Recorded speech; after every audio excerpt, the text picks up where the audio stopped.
Alright, so we're going to be removing our stock stereo in the 2003 Suburban. So I've already ejected all my CDs out of it, 6-disc changer, so I ejected all of them. And so to get this trim panel off, what you're going to want to do is turn the key on, put your parking brake on, shift with the engine not running, see keys on, engine not running, shift down to first gear, and then it also helps too if you tilt your steering wheel all the way down. And then you can start at either corner. I'll start over here. And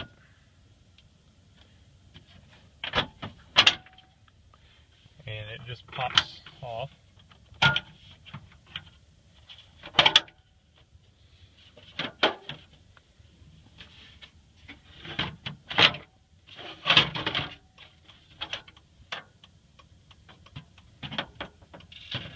I'll just put it right there out of the way.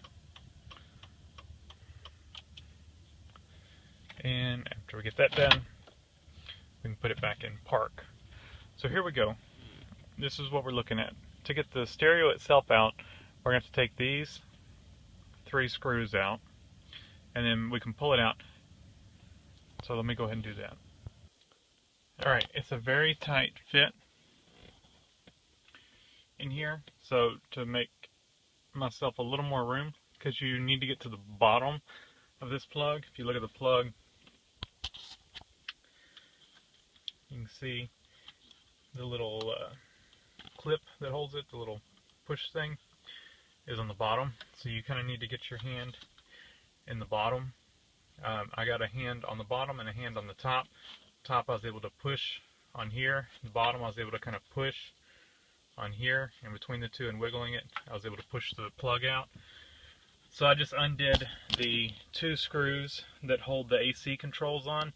They also have these little push clips, little springy plastic. You have to kind of push in to get it to come out. I didn't even undo the wires on it. I just kind of pushed it out of the way. So now we've got this undone, and we need to get in over here. There should be another plug that we need to, it's basically a jumper harness for the amp, the Bose amp, which we are bypassing. And so I think this is the other end of the connector. So we're going to pull this pocket out right here, and maybe even the vent, so we can get in behind here and get to the other side. I think this is going to be it, but I'm not positive. But, and we'll tie into that connector for the radio. So that we're, like I said, we want to bypass the Bose amp on this. And so this connector here goes to the Bose amp. If I hook up my new radio here, we're not going to work correctly. So let me get that one out, and we'll go from there.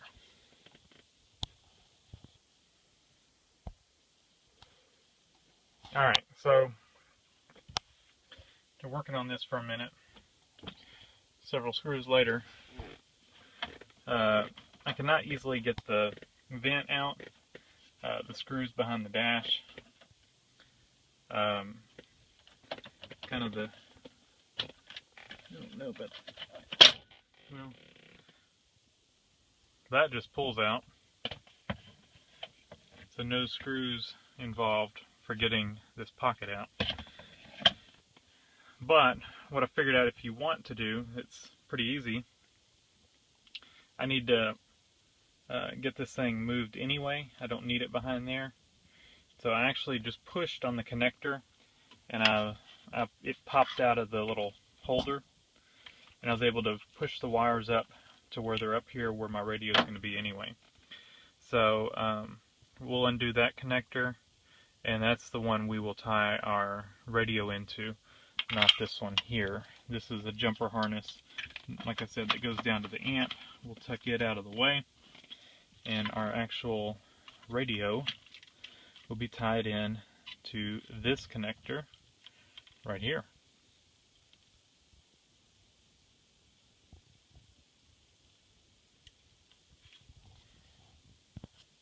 So just a side note, yeah, you could just pull this pocket out and reach in there and unplug it if you wanted to. The part that stays connected is the part we're not going to use. So you would not have to take it out of that holder if you wanted to. So I'm just going to stick it back under here, and we'll put it back in that holder, and it will just stay right there because we're not going to need it.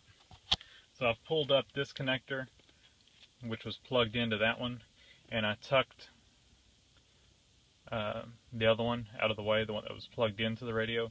So this is the one, if you did not have a Bose system, this would be plugged into your radio. This tan or gray connector, and then the Bose radio will have this green one plugged into it, and the green one is the one that runs down to the Bose amp, and then you've got a wire coming up from the Bose amp,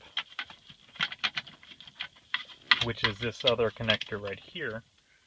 Basically has your speaker leads and all that coming out of the Bose amp, which ties back into the non-Bose radio harness.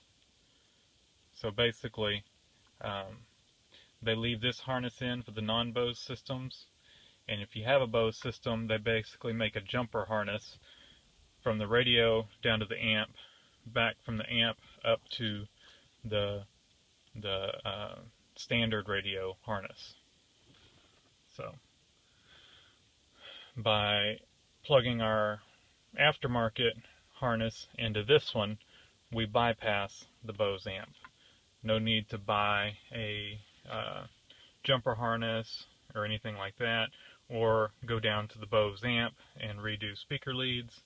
I mean, you could if you wanted to, but you can also just tie into this harness here.